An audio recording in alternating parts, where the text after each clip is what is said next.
আমি একজন electrician.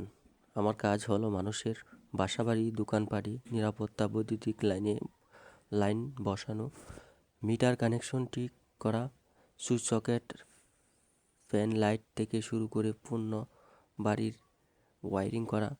Electrician হিসাবে আমাকে সবসময় safety glass, setup, installation tools ব্যবহার করতে হয়, কারণ আমি ছোট ভুলও বড় দুর্ঘটনার কারণ হতে পারে। মানুষের ঘরে কাজ করি দায়িত্ব নিয়ে।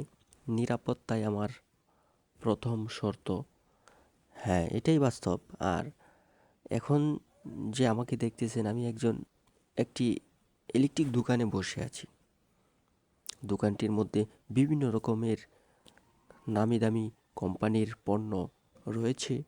পাশেই দেখতে পাচ্ছেন পলি, তারের কেবল, লাইট, অনেকগুলো লাইট রয়েছে। বিভিন্ন ডিসপ্লেতে বিভিন্ন রকমের ইলেকট্রিক পণ্যও রয়েছে।